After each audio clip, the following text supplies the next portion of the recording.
여러분 반갑습니다. 오늘 지적할 건데 다른 분들 공부하시는 거 제가 다 보지는 못했지만 열정적으로 참여하시는 거 보면서 어, 감동을 많이 받았어요. 나도 공부를 이렇게 열심히 안 하는데 다들 열심히 공부하시는 모습 보니까 기뻤습니다. 많이들 이제 서로 대화하고 배우면서 많은 걸 느꼈으리라 보고요. 지난 것들은 하지 않고 바로 지적으로 넘어갈게요. 그럼 지적은 이름은 들어보셨죠? 처음 들으신 분은 없죠. 워낙 이제 유명한 사람이니까 이제는. 지적이 예전보단 조금 열기가 식긴 식었는데 사실은 그래도 뭐 재미있고 여전히 문제적이고 화제를 집중하는 사람이죠. 저는 진짜로 한 두 번 봤어요, 두 번. 시카고에서.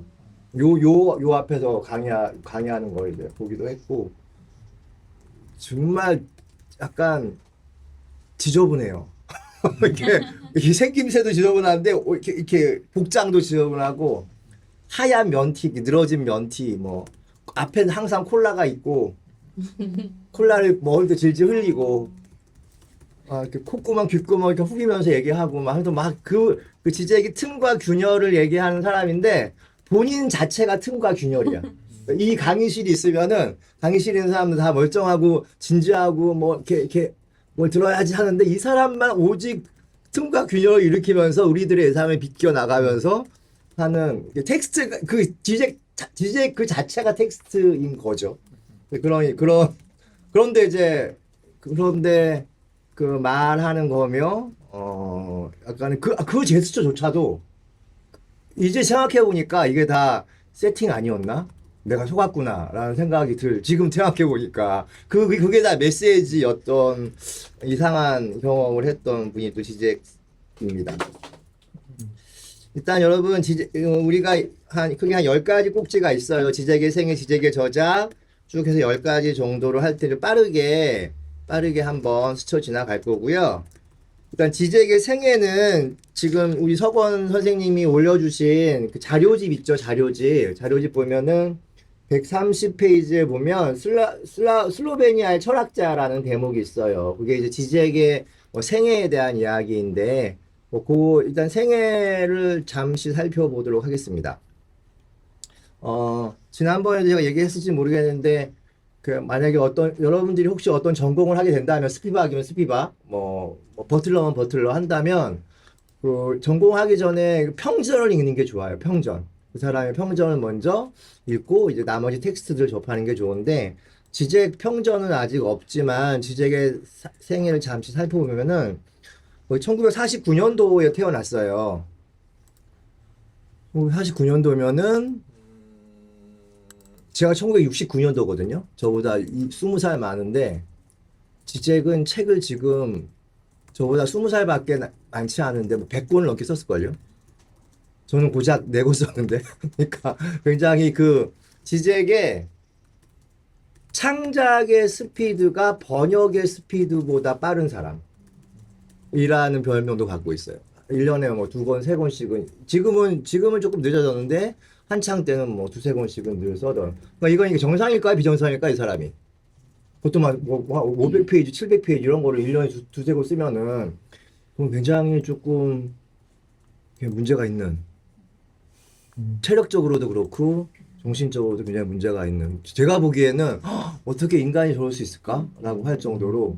물론 이제 그 책들 읽어보면은, 비슷비슷한 예화들도 있긴 있어요. 하지만, 그 맥락에 따라서 그 내용들이 비슷비슷한 내용들이지만 좀 다르게 변주하는 능력에 있어서는 탁월한 사람이 아닐까 싶어요. 지젝은 여러분 유고에서 태어났습니다.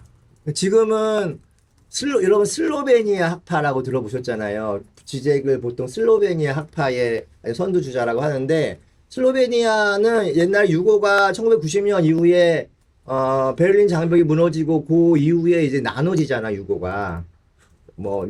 슬로베니아, 또 크로아티아, 마케도니아, 보스니아 내전이 되게 안 좋았던 기억이 있죠. 그것이 다, 유고가 이렇게 나눠지는 과정에서 일어났던 종교적인 분쟁이 보스니아 내전이었고, 그 과정에서도 슬로베니아는 이제 나름 안정적인 체제에서 이렇게 흘러나왔어요.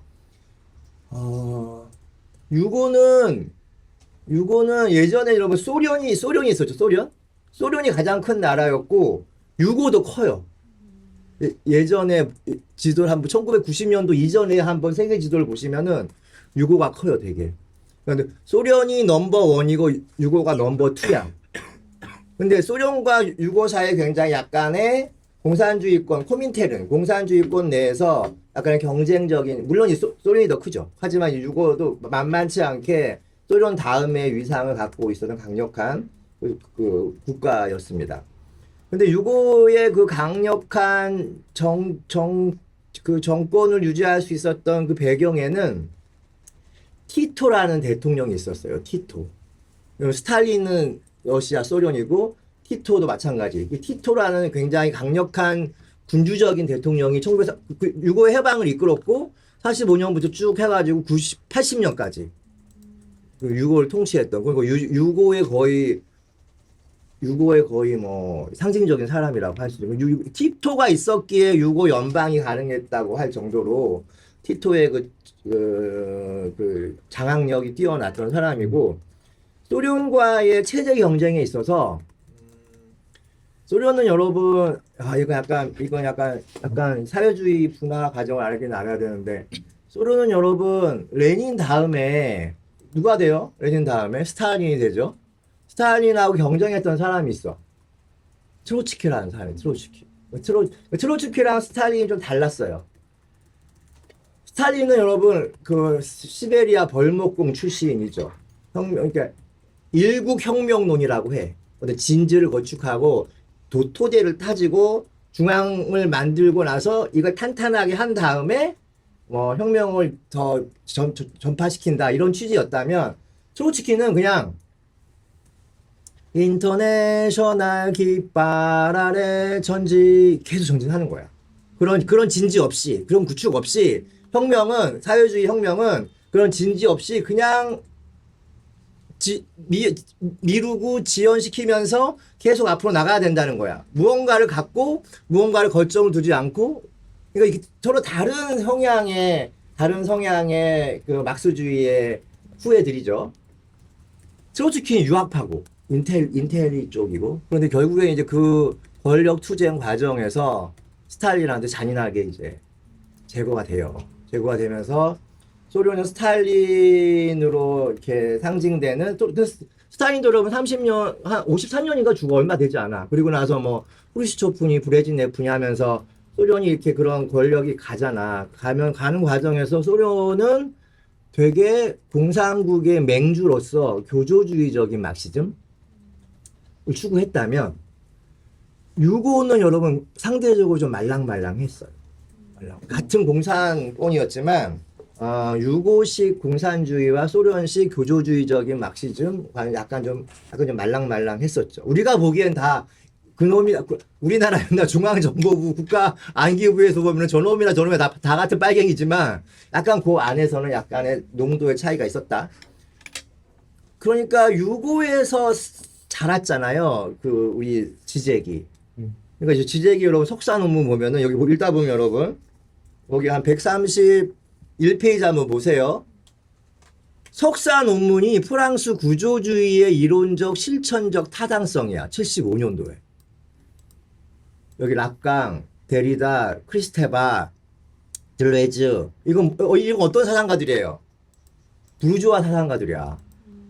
소련에서는 엄두도 못 내. 이런 말을 입 밖에 낼 수가 없어. 근데 유고에서 여러분 논문을 쓴 거야. 석사 논문을 이걸 주제로. 지금 핫하게 떠오르고 있는 프랑스 철학자들을 주제로. 상상할 수 없는 거죠. 유고니까 가능했던 거예요. 유고가 어쨌든 서방과도 소통의 채널이 있었고, 나름 막스주의 국가였지만 나름대로 이렇게 플렉서블한 스탠스를 유지하고 있었던 사회주의 국가였죠. 그런데 그러니까 유럽에서는 석사 학위를 받아도 강의를 할 수 있어. 강사 같은 거. 그리고 박사 학위를 받고 교수 자격 시험도 따로 있고 한데 석사만 돼도 강의를 할 수 있어요. 학교에서. 그런데 아무리 유고가 좀 플렉서블한 유연한 사회주의 국가라고 해도 지적은 찍힌 거야. 정말 생짜 서구 부르주아 프랑스 철학을 했다는 이유로. 그래서 강단 권력에서는 배제가 돼요. 강의를 못해. 강의를 못해. 그게 이제 그리고 나서 얼마 있다가 슬로베니아 루블라나 대학교의 사회연구원 연구소? 사회연구소의 연구원 자격. 그게 유일한 지적의 타이틀이었는데, 그 얼마 전까지 계속 그 직함이었어요. 교수 자격. 그거는 글은 쓸 수 있어. 글은 발표를 하고 강의는 못하는 자리였어요. 그러니까 유고로서도 지적이 불온한 사람인 거지. 아무리 우리가 유고지만, 아무리 널널한 사회주의 국가지만, 그래도 쟤는 좀 위험하다. 쟤는 위험하니까 젊은 애들한테 제가 말하게 하지 말라. 뭐 이렇게 강의는 못하게 하지만 연구는 가능하게 했던 뭐 그러한 이력이 있고요. 그래서 자기는 강의하는 걸 싫어한대. 오히려 글 쓰고 이렇게 소통을 하는 게 너무 버릇이 돼가지고. 그리고 백수였어요. 한동안은. 그런데 여기 보면 여러분 한번 보세요. 131페이지. 좀 빠르게 읽어보겠습니다. 유고가 소련식 공산주의와는 달랐다고 하나 어쨌든 막스주의 국가였고 지젝은 서구 부르주아 철학을 전공한 자로 청년들에게 악영향을 끼칠 수 있는 불온한 사상가로 블랙리스트 사상가로 한동안 백수로 지냈다. 하지만 그 백수로 지내는 그 기간에 허송세월을 하지 않고요. 이론 정신 분석 학회를 만들어요. 그리고 그 이론 정신 분석 학회에 잡지를 만들어. 그 잡지의 편집장이며 작가가 다 자기야. 이름을 달리하면서 글을 써. 이름을 달리하면서. 뭐 필명이 있고 필명 1, 필명 2, 필명 3 이름을 달리하면서. 근데 그 잡지가 유명해져요. 그 잡지가. 프로이드, 락강 다 이런 얘기하면서. 그러니까 근데 이 잡지가 유명해져서 락강의 사위였던 자크 알렉 밀러라는 사람이 있어요. 자크 알렉 밀러가 락강의 모든 저작물에 대한 어떤 소유권 내지는 그 저작권 이걸 다 갖고 있는 사람이거든. 그러니까 가장 강력한 파워야. 문단이나 지식 권력이 있어서 그 사람 눈에 들어.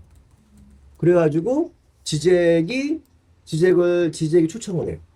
요 자크 알렉 밀러가. 그래서 자크 알렉 밀러 밑에서 또 공부를 할 수 있는 되게 특이한 이력을 갖게 되는 거죠. 되게 중요한 이력이고, 그 전에, 자크 알렉 밀러로 가기 전에, 79년도에 또 루블라나 대학교 사회과학 연구소 상임연구원을 하면서 첫 번째 박사학위 논문을 만듭니다. 그게 이제 하이데거에 대한 거예요. 이것도 여러분, 뭐예요? 정통 유물론적인 철학이 아니라, 하이데거 하면은, 독일 관념론의 거의 끝판왕이라고 할 수 있잖아요. 그러니까 석사 논문은 프랑스 철학을 했고 박사 논문은 하이데거를 한 거야. 굉장히 특이한 이력을, 그런 사회주의 국가 내에서 특이한 이력을 이제 행사했던 사람이라고 할 수 있죠. 그리고 프랑스로 가서 자크 알렉 밀러 밑에서 공부를 했는데 둘이 막판은 싸워서 갈라져요. 왜 그러냐 하면 자크 알렉 밀러는 어쨌든 락강의 원전에 대한 착실한 독해 뭐 이런 것들을 치중했다면 지젝 같은 경우는 락강을 갖고 비평, 정치, 문화 비평 이런 거를 막 하고 싶었던 것 같아. 그 과정에서 자크 알렉 밀러랑 트러블이 있어. 일단 헤어져. 해가지고 유고로 돌아왔다가 다시 마지막 박사학위는 파리 제8대학에서 거기 보면 여러분 131페이지에 보면 가장 숭고한 히스테리 환자 락강과 함께한 해겔이라는 제목으로 또 두 번째 박사 학위를 받죠. 그러니까 여러분 이분이 이제 학문하는 이력을 한번 보세요. 프랑스 구조주의, 탈구조주의에 대한 석사 논문을 쓰고 하이데거를 하고 락강을 하고 해겔을 한 거야. 완전 족보로 따지면은 너무 꼬인 족보야. 이 말이 될 수가 없는 거죠. 보세요, 여러분. 지젝 여기 있잖아요, 지젝이. 선생님 보이세요? 박은정 선생님 보이세요 이거? 네 보이신다고. 아, 네, 네. 원래 이 사람은 어떤 사람이야? 막시스트예요. 가장 이 뼛속까지 막시스트야. 지잭은 막스의 후예예요. 막스의 후예. 그런데 락강과 프로이드를 경유한 정신분석학을 해. 그리고 본인은 헤겔리안이라고 해. 이게 이 서로 다른 서양 정신사의 서로 다른 세 가지 지류라고 할 수 있어요. 유물론, 관념론, 정신분석학. 요 세 가지를 지적이 하는 거야. 그러니까 유물론자든 정신분석학이든 관념론자든 지적이 어떻게 보이겠어? 사쿠라. 사쿠라야. 말이 안 되는 거지. 서로 다른 언어와 서로 다른 지적인 전통이 다 다른데 지적 안에서 이게 섞이는 거예요. 그래서 여러분 지적책 읽다 보면은 그 롤랑 바르트가 말했던 것처럼 텍스트의 쾌락이 이런 거구나. 저는 정말 느꼈어. 맨날 텍스트의 쾌락 이게 뭐야? 했는데 지적을 읽다는 처음 느꼈어요. 텍스트의 쾌락이 이런 거구나. 너무 황홀해. 왜냐하면은 지적을 읽다 보면은 설명이 다 되거든요. 이게 유물론, 관념론, 정신분석학 이걸로 어떠한 사태, 어떠한 증상, 어떠한 대상을 설명하니까 다 설명이 되는 거야. 그러니까 계속 읽게 돼요. 한번 빠져보세요. 다 읽게 돼. 다 설명해낼 수 있겠다. 그런데 거의 조금 있다 조금 있다 두 번째 가서 그런데 Y 지젝 할 때 다시 얘기를 할게요. 여기까지가 여러분 지젝의 생애라고 할 수 있고 지젝이 그런데 1990년이 지나면서 유고가 이제 소련이 무너지고 유고 연방도 해체가 되잖아요. 해체되는 과정에서 91년도인가? 이게 어쩌면 이제 지젝이 그때 대통령이 됐으면은 지젝이 지금과 같은 지젝은 아닐 거예요. 91년도에 슬로베니아에서 대통령 선거가 이루어져요. 그 9명의 대통령 후보인가? 7명의 대통령 후보인가? 그래서 대통령 선거하면 뭐 그런 것도 하지 않아. 토론회도 하고. 정말 누구인지도 몰랐거든, 지젝이. 그 대통령 선거 토론회 과정에서 일약 완전 스타덤으로 떠올라.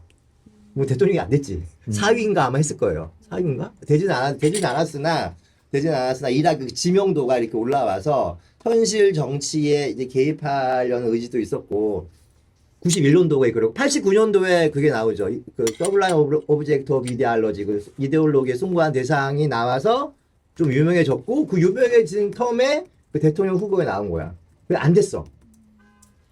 됐으면은 아마 이 사람은 현실 정치가로 나갔을 수도 당연히 있어요. 너무 선동적인 것도 많고 하니까. 근데 이거 안 되면서 이제 그다음부터 이 글을 쓰면서 이런 사상가로 이제 변화가 됐죠. 이 정도가 여러분 지젝 생애에 대한 것이라고 할 수 있고요. 지젝 책에 대한 얘기 좀 할게요. 보통 이 지젝 책은 이론서가 있고 이건 저의 분류입니다. 이론서, 신학 관련, 정치 철학 뭐 요 세 가지가 있고 나머지 기타는 뭐 간단한 개론서들에 대한 설명인데 이론서들은 가장 중요한 책은 1번 책이에요, 여러분. 1번. 서블라임 오브젝트 오브 이데올로지. 89년도에 나왔어요. 89년도니까 우리나라에서 2002년에 번역이 한번 됐고 2013년에 번역이 돼요. 요 얘기는 또 이따가 되게 중요한 부분이어서 지젝의 이데올로기 할 때 중요한 부분이어서 요 책에 대한 얘기는 다시 그때 가서 하겠습니다. 지젝 책 중에 가장 중요한 책이 뭐냐고 물으신다면 전 이 책이라고 말을 해요. 요 책 갖고 학생들이랑도 뭐 강동 모임도 하고 그랬었는데 이 책이 가장 중요하고 두 번째 책은 Looking Alright 우리나라에서는 삐딱하게 보기로 번역이 됐어요. 그런데 요 책이 제일 먼저 번역이 됐어. 지젝 책 중에서는 우리나라에서. 1995년도에 번역이 됐죠. 숭고한 대상이 2002년도에 번역이 됐는데 저는 이 책을 보고 유학 갔어요. 요 책만 보고. 그 지젝이 요 책을 삐딱하게 보기는 뭐냐면 뭐 히치콕 영화라든지 이런 문학 작품이나 영화를 통해서 이데올로기의 숭고한 대상에 나와 있는 어려운 개념들을 요 문학 작품들이나 영화를 통해서 문화적으로 해설하는 책이었어. 저는 그래서 요 지잭이 영화 평론가인 줄 알고 알았죠. 알고 이제 유학을 간 거예요. 그리고 이론서 중에 또 하나는, 그러니까 1번, 2번 책은 같이 읽어야 되는 거야. 어쩌면. 같이. 좀 예화 같은 거니까. 3번 책. 요 책 되게 중요한 책이에요. Telling with the Negative. 부정적인 것과 함께 머물기. 칸트, 헤겔 and the Critics of Ideology라고 되어 있죠. 칸트와 헤겔에 대한 얘기를 하고 있는 거야. 헤겔리안으로서. 네 번째. 티크리시 서브젝트. 이건 우리나라에서는 까다로운 주체로 번역이 됐죠. 앱센테는 텅 빈 중심이라는 얘기잖아. 텅 빈 중심. 정치적인 존재론의 텅 빈 기표, 텅 빈 중심이라는 뜻이죠. 그리고 How to Read to 락강. 지잭이 쓴 책 중에 가장, 지잭을 입문할 때 읽기에 좋은 책이 이 책이에요. 요건 되게 얇아, 일단. 얇은데, 지잭이 여러분, 락강의 세례를 받았잖아요. 그러니까 락강에 대한 얘기를 지잭이 하는 거예요. 락강에 대한 얘기를 지잭이.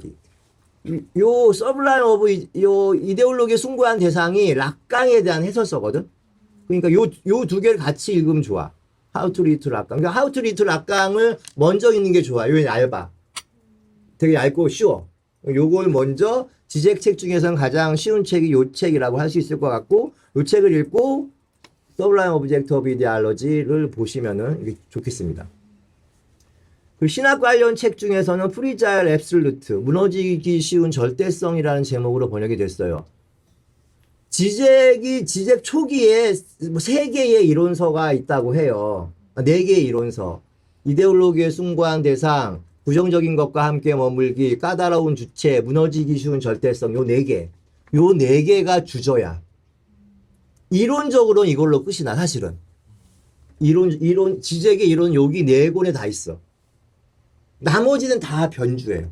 그러니까 되게 이제 요 4권이 되게 중요한 책들이에요. 그러니까 이론적으로 한번 지잭을 파겠다라고 한 사람은 1번, 3번, 4번, 신학 관련 1번. 프리자일 앱솔루트, 이건 좀 약간 번역을 조금, 영어가 편한 사람들 영어를 보는 게 더 나아요. 지잭 영어가 어렵진 않거든요. 근데 우리나라로 번역된 거는 그 영어 개념이 우리나라로 번역되는 과정에서 지나치게 하여튼간 이렇게 영어가 편하신 분들은 영어로 보는 게 더 나을 것 같아요.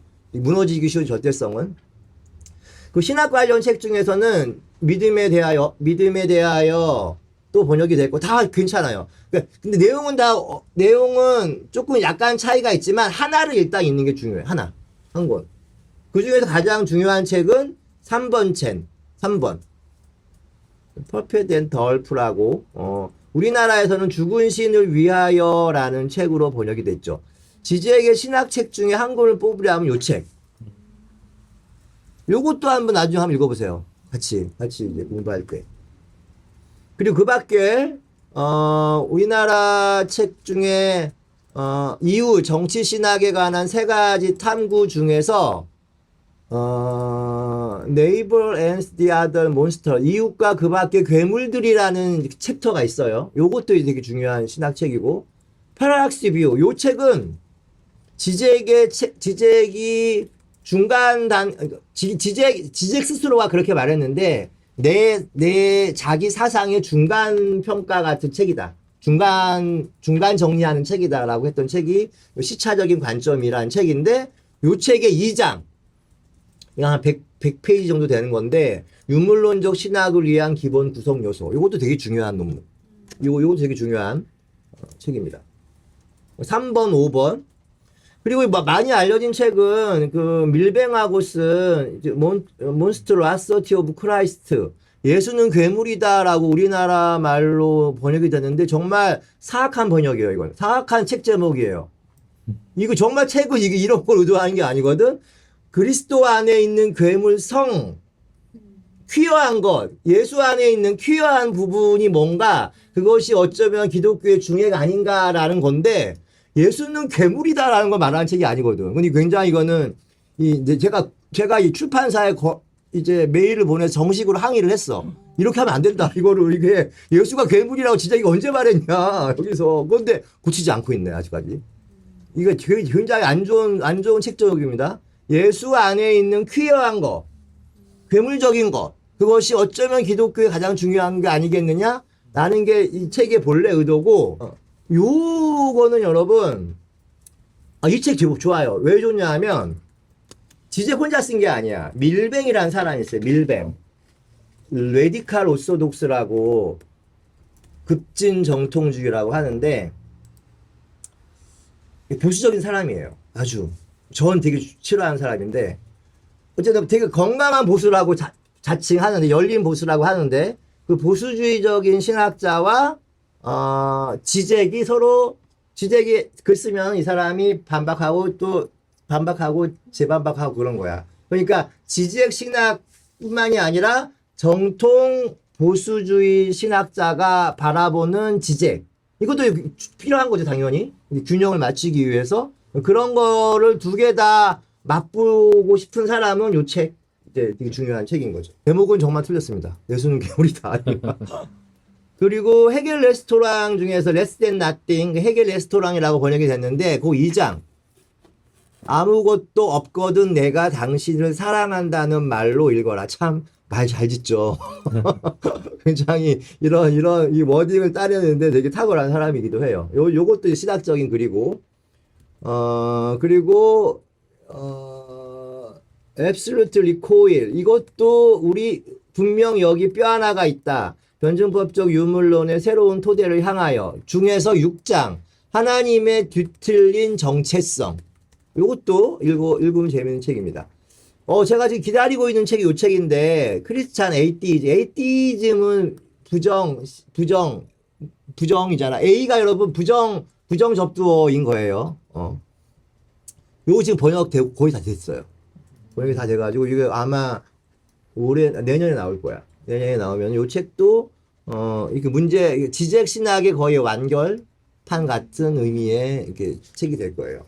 요 정도 여러분 신학 관련해서 지적 책들을 참조하고 싶으신 분들은 이 정도 보시면 될 것 같아요. 그리고 지적을 어떻게 분류하느냐에 따라 사람들이 다 다른데, 나는 신학을 하니까 지적을 신학자로 보는 측면도 있고, 저도 윤리를 하는 사람이기 때문에, 지적을 사회철학 하는 입장에서 되게 중요하게 생각을 해요. 그래서 지적의 정치철학 내지 윤리학에 관한 책들은 이렇게 있습니다. Welcome to the desert. 실제 사막으로 오신 것을 환영합니다. Welcome to the desert. 이거는 9.11 이후에 쓰여진 거예요. 9.11 이후에. 바이올런스, 폭력이란 무엇인가? 그리고 잃어버린 데이를 옹호하며 2009년, 2008년, 2009년이죠. 2008년도에 미국에서 큰일이 있었어. 이게 뭐냐 하면은 서프라임 모기지 사태예요. 금융대란. 2008년 이전과 이후 미국 사회가 달라져요. 주식 스탁에 다 돈 넣었다가 반토막 나고 미국 학교들 거의 다 장학금 끊기고 막 이럴 때 유학생들 다 짐 싸고 돌아가고 막 이랬던 때예요. 2008년, 2009년. 그러니까 신자유주의가 여러분 금융자본주의잖아요. 노동이 없는 이윤이 어떻게 생산이 되는지에 대해서 늘 염려와 걱정이 있었는데, 늘 걱정이 있어. 이거 이러면 안 되는데 하다가 드디어 터져버렸어. 그게 2008년이야. 2008년이 되게 중요한 해예요. 그 서구에서는, 미국에서는 특별히. 그래서 요때 나온 요 2008년, 2009년의 책들이 신자유주의가 내파되고 있다. 신자유주의의 끝이 얼마 되지 않았다. 라는 것들에 대한 예측이구나. 어떻게 신자유주의 이후를 우리가 설계해야 되는가. 이런 내용들이 담긴 책들이 2008년, 9년 요때 나왔던 책들입니다. 5번. The Year of Dreaming Dangerously. 이건 우리나라에서는 멈춰라 생각하라로 되어 있는데, 이 번역하면 그거잖아요. 위험하게 꿈꿨던 그 해. 이런 제목이잖아. 2012년이 그랬다는 거예요. 2012년이 여러분, 2008년, 9년을 거치면서 신자유주의의 균열이 생기기 시작한 거잖아. 그러면서 몇 년 후 2011년, 12년이 넘어가면서 전 세계적으로 신자유주의에 대한 반란이 일어나. 미국에서는 예를 들어서 아큐파이 월스트리트, 월가가 여러분 증권가잖아. 미국의 금융 자본주의의 상징이 월가잖아요. 월가를 점령하라라는 걸로 유럽에서는 뭐 분노한 사람들, 중동에서는 자스민 혁명 이런 식으로 해서 남미도 마찬가지고 남미에서는 뭐 좌파 정권들이 막 들어서고 있었고 그러니까 그 무렵이 신자유주의에 대한 전 지구적인 반격이 일었던 해예요. 그때 나온 책이 요 The Year of Dreaming Dangerously라는 책이죠. 우리나라에서 멈춰라 생각하라고 되어 있는 요 책 되게 중요한 책이에요. 그리고 그 이후에 뭐 용기의 정치학, 팬데믹 패닉, 새로운 계급 투쟁 이런 책들이 이렇게 등장했습니다. 그래서 기본적으로 지재기 사회비평은 신자유주의를 어떻게 우리가 극복하고 어떻게 깨부릴 수 있을까라는 것에 대한 것도 포커스가 있었고, 그리고 코로나를 거치면서는 코로나를 둘러싼 여러 가지 정치 경제학에 대한 이야기, 그리고 요즘은 포스트 휴먼에 대한 얘기까지 넘어가고 있는 상황이기도 하죠. 그러니까 지재는 우리 사회에서 일어나고 있는 어떠한 사건과 이슈들에 대해서 굉장히 빨리 바로 나와. 바로 나오니까 그러니까 이 따라가기가 되게 힘들어. 호흡이. 우린 사실은 이쪽 생각하고 해야 되는 너무 호흡이 빠르니까 따라가기가 되게 헉헉거리면서 따라가는 사람이죠. 지금은 좀 건강이 많이 안 좋다고 하더라고요. 49년생이니까 몇 살인 거죠? 그러니까 거의 지금 90대 아니죠? 아니요, 49년생이니까 75. 근데 건강이 당뇨가 되게 심하시다고 하시더라.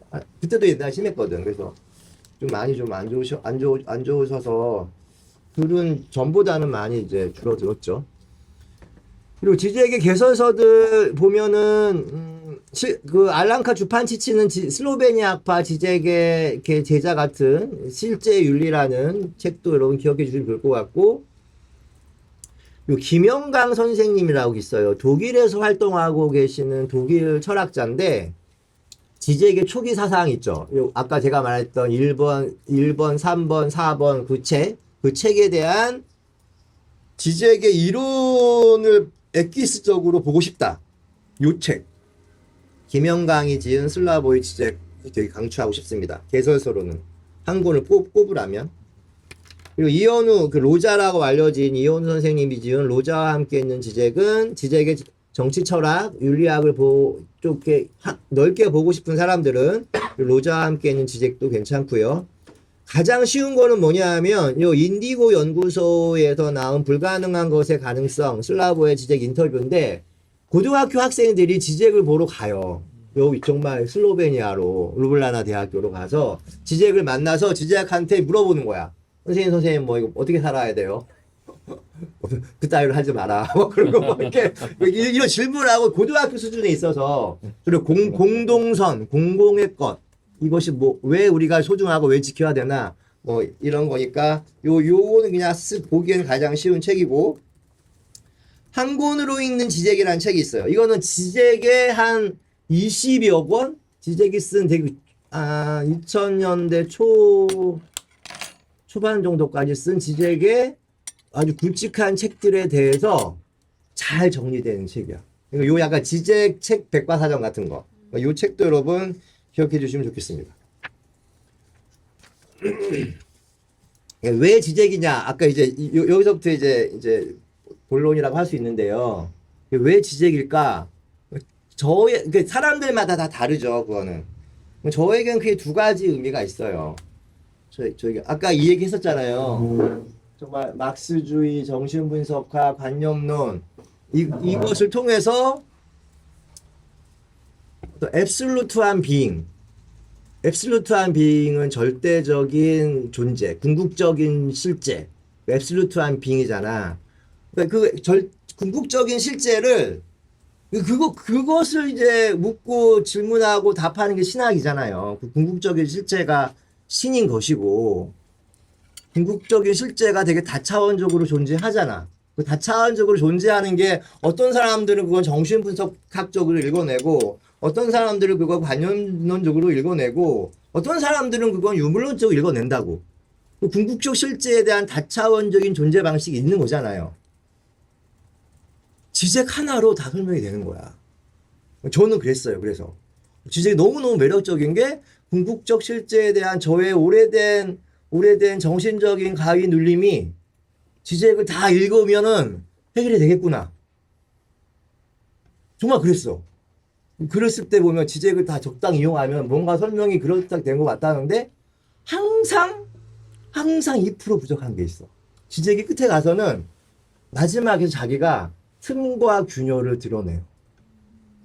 이게 이렇게 모아서 보면 이게 될 것 같지? 그런데 무슨 절단선, 파열선 같은 게 쭉 생겨, 거기서. 그걸 되게 미치는 거야. 그걸 막, 요번 책 읽어가지고 이게 쫙 미끄러져 나가. 그 다음 책 읽잖아? 어느 정도 해결이 되면 가다가 또 미끄러져 나가요.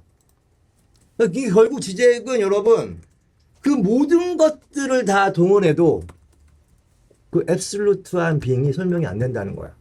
그 앱솔루트한 빙, 궁극적 실제, 설명되지 않는 그 실제가 여러분 이거예요. 그것이 이거야.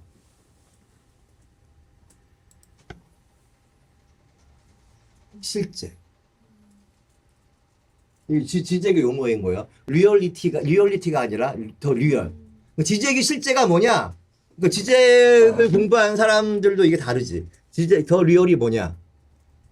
앱솔루트한 빙은 아니야. 앱솔루트한 빙을 추구하지만 앱솔루트한 빙으로 빠져나가고 균열이 일어나고 잉여가 되고 찌꺼기 같은 그 무엇.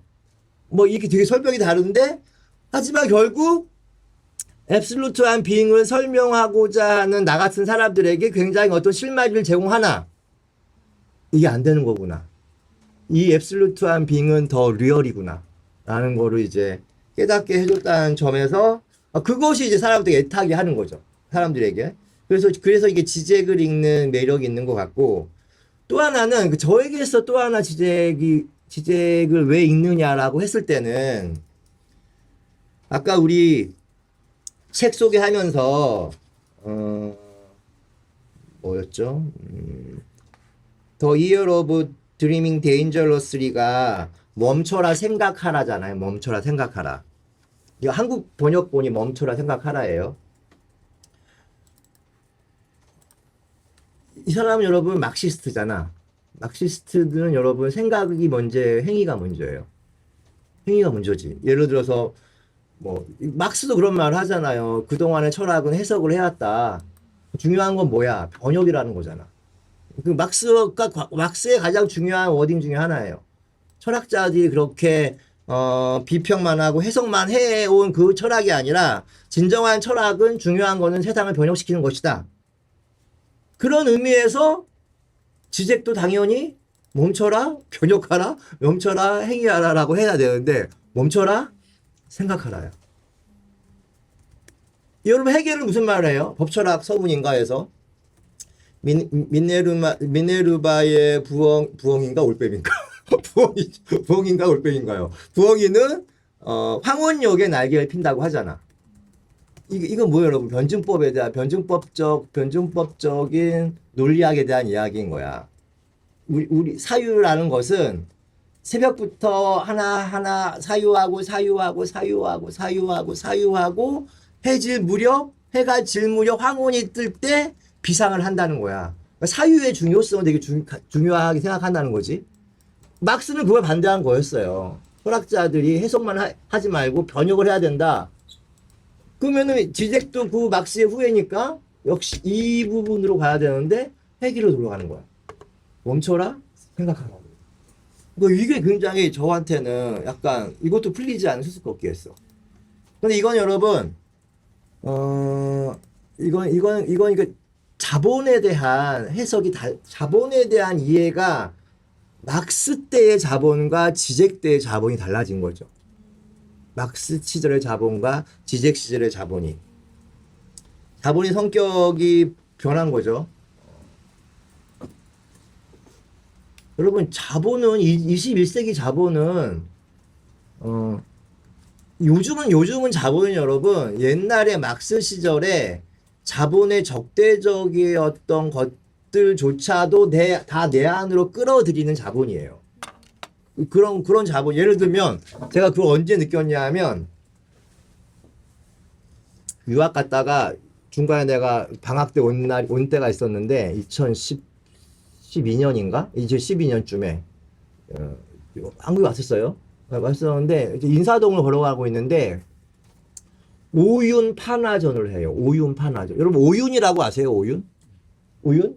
그 옛날에 80년대에 대학가에 걸개 그림 나가자 뭐 이렇게 이런 거 그 다 오윤 판화의 영향을 받은 거예요.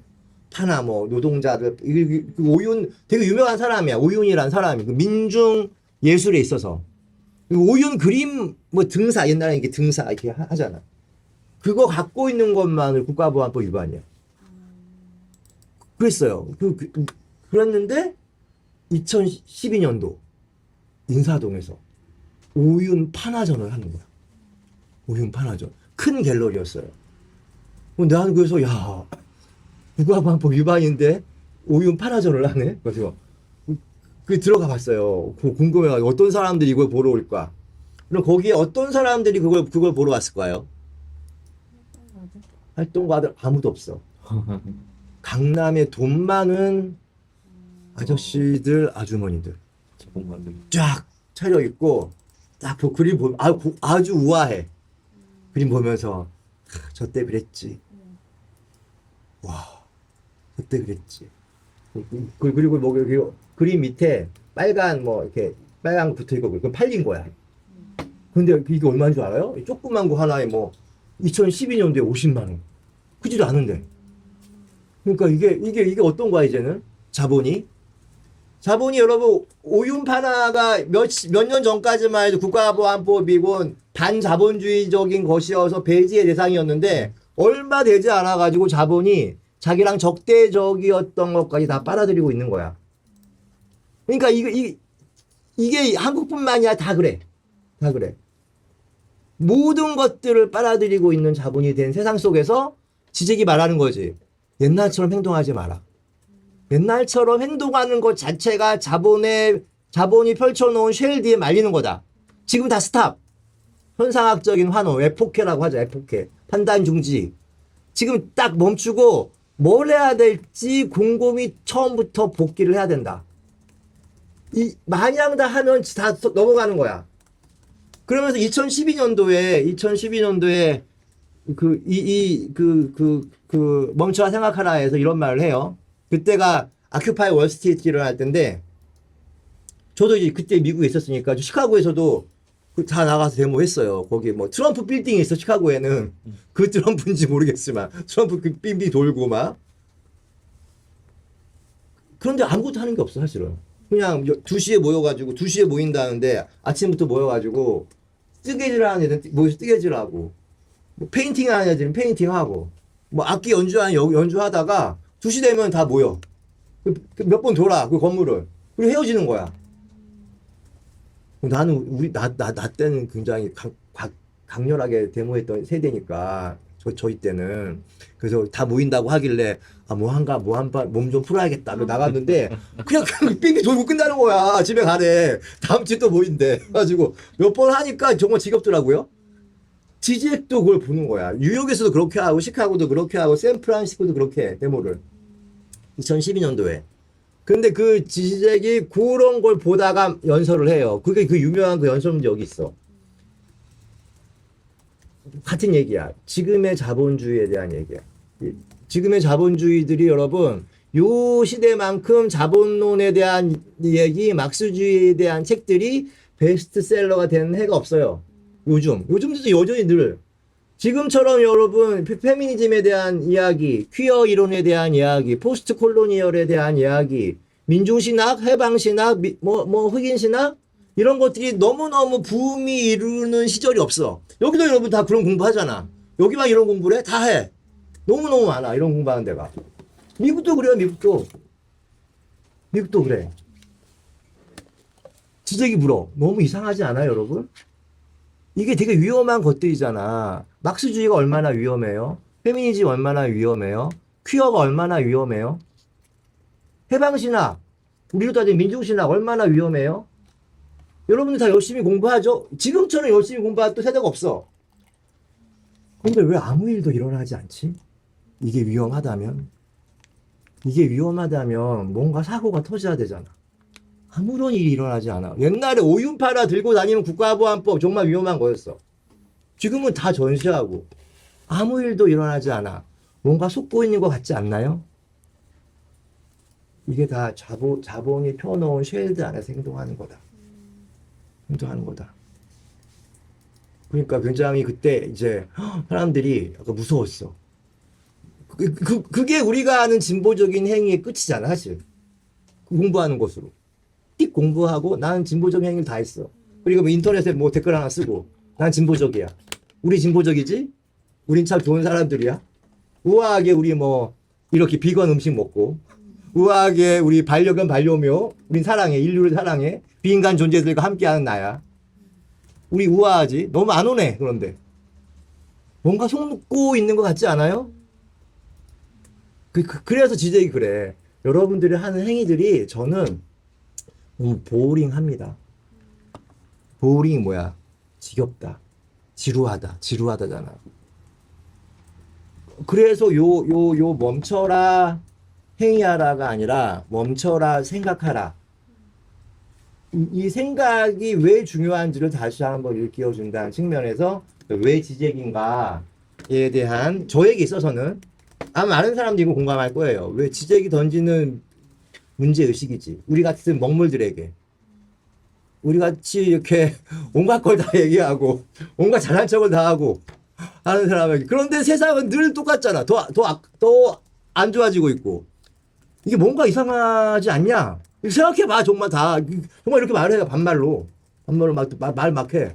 그럼 막 떠들다가 사람들이 얼굴이 굳어져. 조용히 보여서 이거 집에 가. 그러니까 이게 굉장히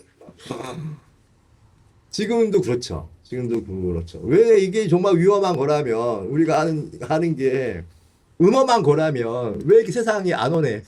아무런 일이 일어나지 않고 이런 문제 제기를 한다는 측면에서 지적이 지닌 효과죠 이런 것들이. 네 번째가 지금 lack of subject. 이게 주체의 균열 뭐 이런 겁니다. 여러분 주체의 죽음 뭐 lack of subject가 뭐 주체가 균열이 되어 있다면 주체의 죽음이라는 말로 해석이 가능할 것 같아요. 여러분 그동안 뭐 푸코도 했고 레비나스, 데리다, 베냐민, 뭐 바디우 다 이런 것들이 결국 이 사람들이 공통적으로 걸리는 게 뭐냐 하면 주체예요, 주체. 근대적 주체에 대한 부정, 근대적 주체에 대한 회의.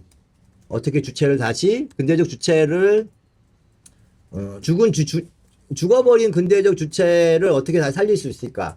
바디우가 말하는 주체성도 이제 그런 것에 대한 이전의 근대적 주체에 대한 회의에서부터 시작이 되죠.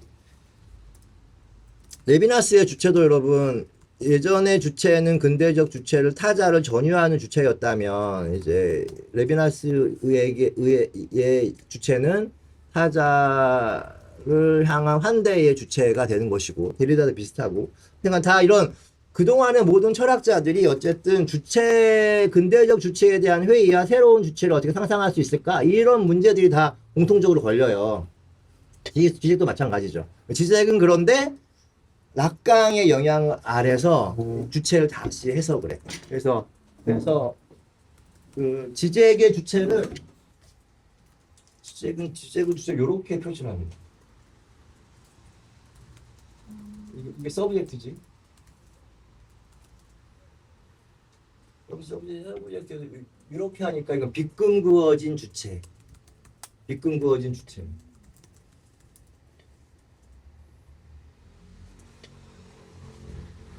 비끈구어진 주체. 이게 요 표시가 자주 등장해요, 여러분. S에다가 딱 이렇게 된 거. 비끈구어진 주체. 요 비끈구어진 주체가 나오기까지를 설명하는 게 지금 요 4장의 이야기예요. 그러니까 인간이 상상계에서 상징계로 넘어간다는 거예요. 상상계를 특징 짓는 몇 가지 키워드가 있어. 하나는 뭐냐면요. 거울 단계라는 게 있어요. 거울 단계. 미러 스테이지. 또 하나는 상상적 양자합.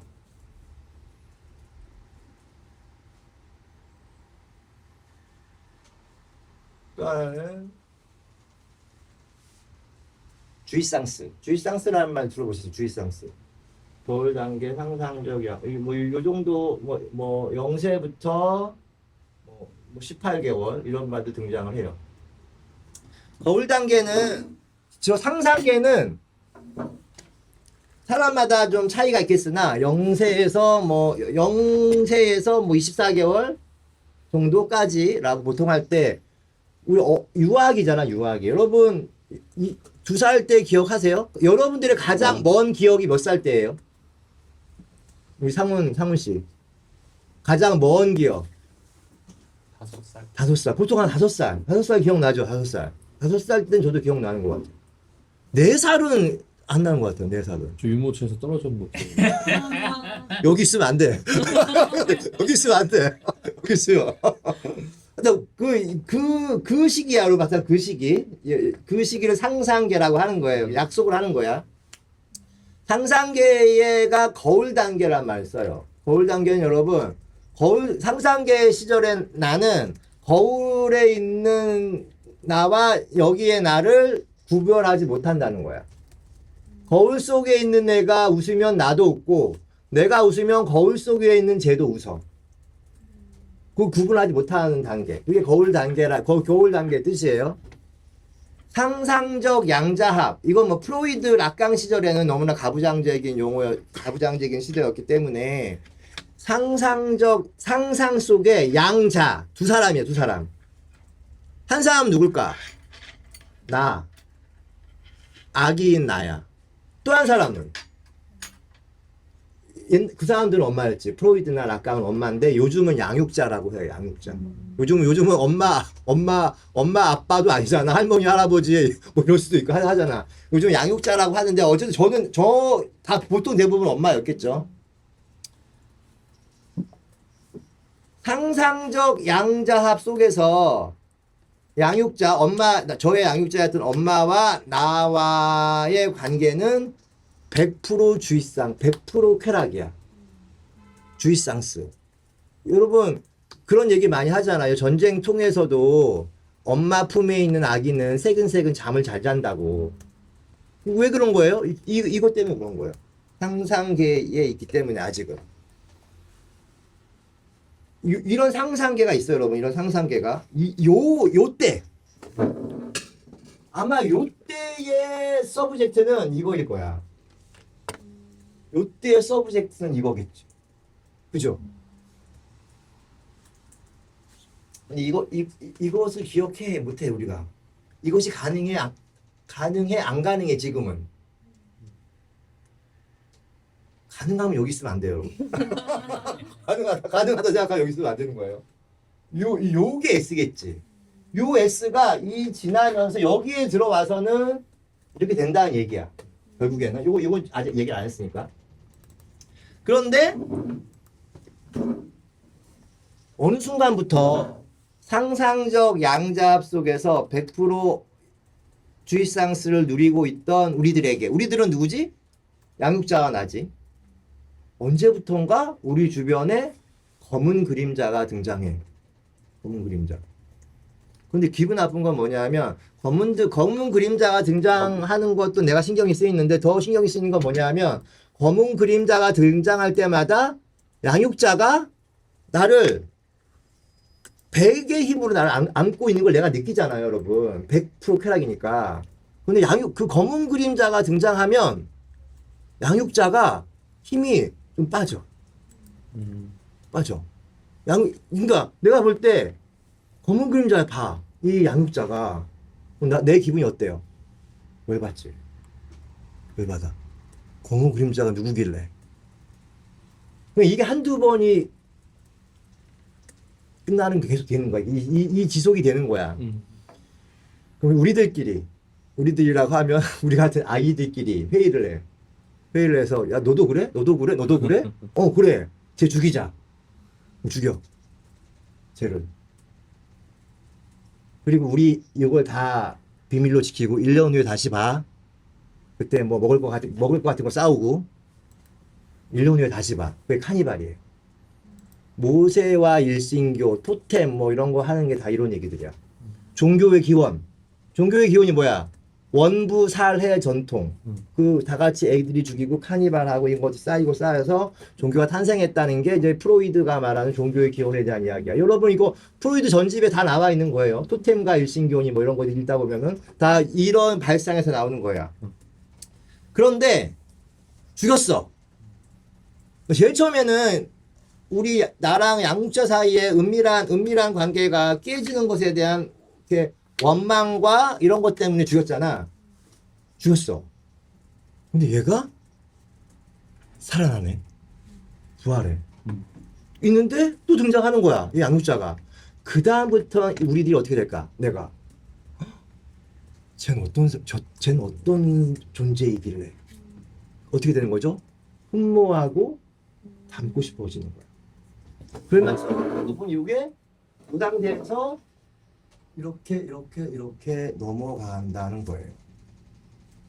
이런 식으로. 여러분 여기가 100%였잖아. 100%. 그죠? 다른 색깔. 여기 100%였죠. 99, 98, 97. 여기에 맥스는 99겠고 미니멈은 1이겠지. 그죠? 마이너스 1, 마이너스 2, 마이너스 3, 마이너스 4 나가고 요 과정 여기 넘어가는 과정 이거 in the name of the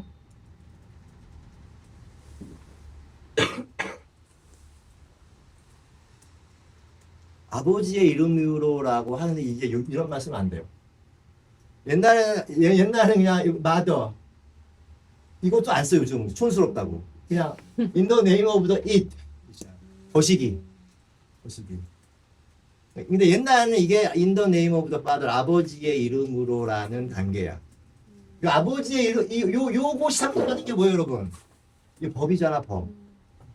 뭐 종교, 사회, 대타자 이런 거잖아요. 요 사회화 과정이라고 또 말을 하기도 하죠. 말 붙이기에 따라 다 같은 말이야. 사회화 요 과정을 거치면서 일로 들어와. 일로 들어온 얘가 되는 거야. 요 사회가 제시하는 명령을 따라야 되는 거지. 아버지의 이름으로라는 그 명령을 따라야 되는 이 존재가 여러분 빗금 그어진 존재야. 그 지금 빗금 그어진 주체까지 얘기했고 이제 상상계에서 상징계로 들어온 그 주체 어떨 것 같아요, 기분이 여러분?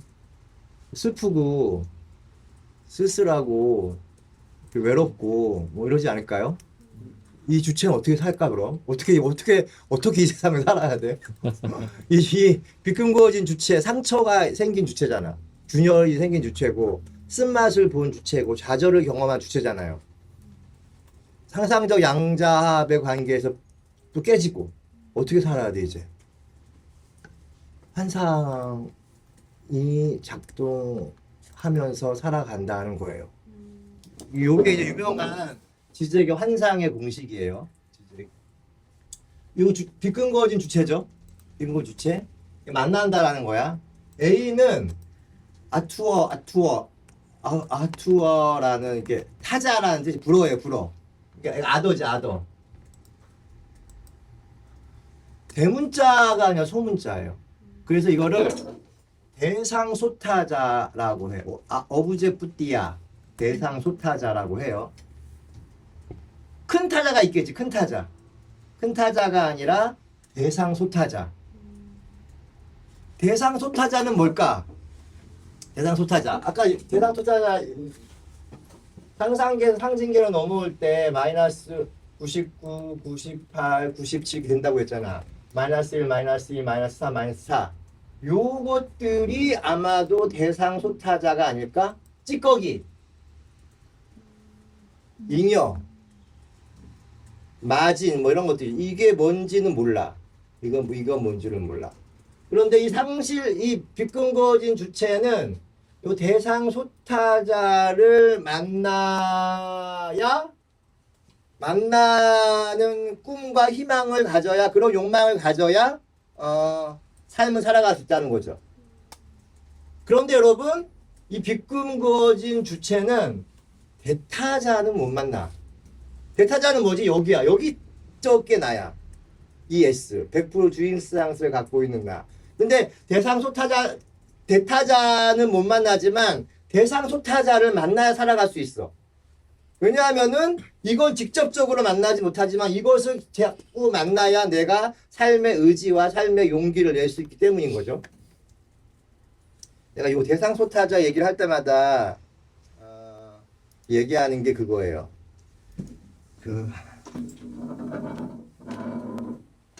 오빠 생각이라는 가사를 내가 적어봤는데 오빠 생각이라는 노래 있죠. 뭐 듬뿍 새 논에서 울고 뻐꾹 새 숲에서 울제 우리 오빠 말 타고 서울 가시고 비단구두 사가시고 오신다더니 비단구두가 대상소타자야. 비단구두가. 오빠는 서울 가신 오빠는 뭘까? 대타자. 대타자는 왜 와 안 와? 절대 안 올 거야. 그런데 대타자가 온다는 생각을 할 수가 없어. 나는 비끈건 유체는. 그런데 비단구두는 그나마 대상소타자보다는 약하잖아. 비단구두에 대한 거는 상상을 하는 거야.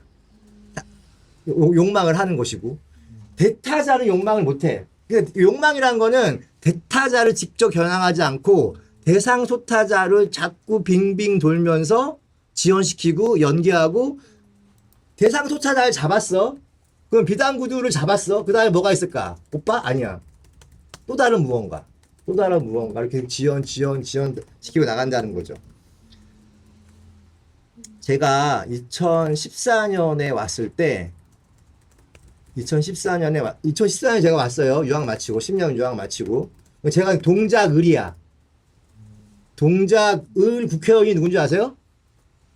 나경원이야. 나경원. 동작을은 어떤 데냐면요. 동작을 지금도 살고 있다고 동작을에 오브제프티아에 대한 설명. 너무나 좋은 예화야. 동작을은 이러한 비애를 갖고 있는 지역이에요.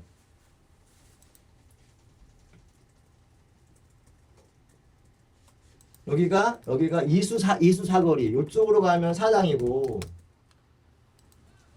이쪽으로 가면 동작대교예요. 여기는 이게 동작대로야. 동작대로. 여기에 총신대역이 여기 있어요. 총신대역 입구들이 여기에. 여기는 서초구야. 여기는 동작구. 저희는 사당 3동이거든요. 동작 마을버스 7번을 타고 요렇게 해서 여기에 내려요. 서초구에. 여기랑 아파트 값이 3배 차이 나. 지금은 여기가 많이 올랐어. 그래도 동작구가 2배 정도 차이가 나요. 제가 2014년에 딱 왔는데, 여러분 2014년에 저는 몰랐는데 우리 동작을의 국회의원이 정몽준이었어요. 정몽준. 근데 그때 이제 서울시장 선거가 있었어. 그래서 정몽준이 동작을 국회의원을 내려놓고 서울시장 후보로 나갔고, 그때는 한나라당인가? 그리고 이 민주당에서는 박원순이 붙어서 박원순이 된 거야. 2014년에. 동작을 보궐선거를 해야겠죠. 동작을 보궐선거하는데 한나라당에서 나경원이 나오고 민주당에서는 노회찬이 나왔어. 제가 그 선거운동 기간 중에 귀국을 했어요. 노회찬은 남성시장에서 만나고 나경원도 만나고 막 하는데, 근데 거기에 이제 노동당인가에 김종철이라는 후보가 있었는데 그 후보가 표를 몇천 표를 많이 갖고 갔어. 근데 나경원과 노회찬의 표차가 얼마 나지 않았는데 어쨌든 그 김종철로 간 표가 어쨌든 노회찬으로 갔으면 됐을 텐데 그건 이제 지나간 얘기고. 그런데 나경원의 캐치프레이즈가 기가 막혔어요. 동작을 강남 사구. 동작을 강남 사구로 만들겠다가 캐치프레이즈야. 강남 사구는 뭐야? 대상소타자. 강남 3구는 권은 여러분 대타자야. 우리 동작을 주민들은 강남을 대면할 수는 없어. 하지만 강남 4구는 할 수 있죠. 저는 그래서 그때 이거 보면서 민주당은 공부 안 하고 있구나. 저 한나라당은 공부를 하고 있다. 락강을 공부했다 제가. 정말 그렇게 생각을 했어요. 대상 소타자를 가지고 우리들의 환상과 욕망을 자극하는 거야. 무의식들은. 굉장히 이거는 이제 중요한 부분들이죠. 이게 이제 환상에 대한 이야기를 이렇게 말할 수 있을 것 같고, 이제 환상을 얘기한 다음에는 지적의 이데올로기론으로 넘어가도록 하겠습니다. 아까 우리 서블라임 오브젝트 오브 이데올로지 6번으로 가고 있어요. 서블라임 오브젝트가 숭고한 대상이죠. 숭고한 대상이고 이데올로기고 여기 가운데 오브가 있어요. 오브가. 영어를 읽다 보면 여러분 잘 아시겠지만 오브에 대한 해석만큼 다양한 해석이 없죠. 오브를 어떻게 해석하느냐에 따라서 그 문장과 그 구문이 많이 달라지는데 요 서블라임 오브젝트 오브 이데올로지가 한국 책으로 번역할 때 있어서 논란이 많이 됐어요. 여러분 요 책이 2002년도에 번역이 됐을 때는 어떻게 번역이 됐냐 하면 이데올로기라는 숭고한 대상으로 번역이 됐어. 그리고 2013년에 번역이 됐어요. 2002년도에는 인간사랑에서 번역이 됐고 2013년엔 새물결에서 번역이 됐는데 새물결에서 번역을 할 때는 이데올로기의 숭고한 대상으로 번역이 됐어요. 제가 볼 때는 둘 다 만족스럽지 않고 이데올로기라는 숭고한 대상은 완전히 틀렸어요. 완전히 틀린. 그러니까 이 책을 안 읽은 사람이야. 안 읽고 번역을 한 거야. 이데올로기라는 숭고한 대상. 아마 근데 요 2002년 번역본과 2013년 번역본의 번역관 같아요. 같은데 어쨌든 이렇게 번역을 하면 안 된다는 걸 나도 늦게 알았어. 나는 이 책을 미국에서 봤는데 이걸 읽고 나서 영어로 봤으니까 저는 읽고 나서 요게 이데올로기라는 숭고한 대상으로 한국 책에는 번역이 됐는데 이렇게 번역되면 안 되는 건데. 왜냐하면 여러분 이게 다 오브에 대한 해석인 거거든요. 이데올로기 여러분 오브의 용법 중에 보면은 동격의 오브가 있어. 이 경우는 동격의 오브로 해석한 거지. 이데올로기가 숭고한 대상이라는 거야. 아니 그 전에 여러분 이데올로기가 뭐예요? 이데올로기가 숭고한 대상은 뭐야? 숭고한 대상은 앱솔루트한 빙 이런 것일 수 있겠지. 어떤 대상, 대타자일 수 있겠지. 이데올로기는 뭐야? 이게 지적의 이데올로기론이거든. 이게 이데올로기를 우리가 알기에는 이데올로기가 숭고하다고 생각하는 면이 있잖아. 이데올로기가 뭔가 절대절명의 아주 보편적이고 아주 절대적이고 뭐 이런 것이라고 생각할 수 있잖아. 이데올로기가 그런 것인지에 대해서 다시 한번 질문하는 거야. 지적이 이데올로기라는 숭고한 대상이 아니라는 걸 말하는 책이 이 책이거든요. 그런데 이데올로기 이코르 숭고한 대상이라고 번역을 해버린 거야. 아주 잘못된 거지. 지금 두 번째 번역한 거는 이데올로기의 숭고한 대상으로 번역을 했어요. 2013년도에. 그나마 이데올로기라는 숭고한 대상보다는 난데, 이건 소유격 개념인, 소유격의 느낌이 나죠. 이데올로기가 숭고한 대상의 의미를 가지고 있어. 이런 의미. 이데올로기라는 숭고한 대상보단 낫지만 어쨌든 이데올로기에 숭고한 대상의 면모가 있다라는 걸 말하는 거죠. 근데 지잭이 여기서 말하는 건 여러분, 이 오브를 그렇게 번역한 게 아니라 이거 뭐 주격 관계 오브라고 하는데 이런 거예요. 예를 들면 또 works of 한강이라고 했을 때 예를 들면 또 works of 한강 한다면 뭐 소년이 온다, 채식주의자, 뭐 힐하버 시간, 작별하지 않는다 쭉 들 거 아니야. 이럴 경우 요 오브를 어떻게 해야 돼? 한강이 만든 책들이잖아. 뭐뭇이 만든 이게 주격 관계야. 요것이 이렇게 다른 거. 주격 관계. 한강이 만든 책들에 이런 것들이 있어라는 거죠. 그러면 이데올로기는 숭고한 대상을 만드는 어떤 거야? 여러분 숭고한 대상, 저 앱솔루트한 빙은 우리가 뭔가 확고하게 뭔가 있다 믿는 그거잖아. 그런데 그게 만들어진다는 거야. 정해져 있는 게 아니다.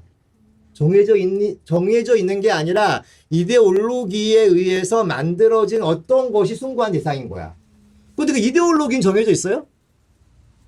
막스주의가 이데올로기지. 민족신학이 이데올로기지. 페미니즘, 퀴어 다 이데올로기잖아. 그것에 따라 만들어진 어떤 것이 숭고한 거지. 숭고한 게 딱 뭐가 있고 이데올로기가 딱 있는 게 아니다라는 것을 결국 이 책은 말하고 있는 거거든요. 그러니까 여기서 이제 지잭의 실제에 대한 얘기가 들어가는 거야. 요 이데올로기의 숭고한 대상에서 이 서블라임 오브젝트 오브 이데올로지를 주격 관계 오브로 해석을 하면서 숭고한 대상, 그 대타자도 일단 파괴시키고 이데올로기도 이렇게 지워버리는 거지. 다 지워버리는 거야. 주체는 이미 지워졌고. 이게 어쩌면 지잭의 가장 유니크한 것일 수 있는데 주체의 죽음, 주체의 분열, 주체의 균열은 다 얘기했어요. 여러분 지금 여러분들 앞에서 공부했던 모든 사람들. 지잭은 대타자도 균열되어 있다는 걸 말하는 거예요. 주체도 죽었고 대타자도 균열되어 있다라는 걸 말하고 있는 거죠. 그러면서 이제 메인 포인트라고 할 수 있는 그 분열된 대타자 그것을 더 리얼 실제라고 한다라는 거예요. 더 리얼이 뭐냐?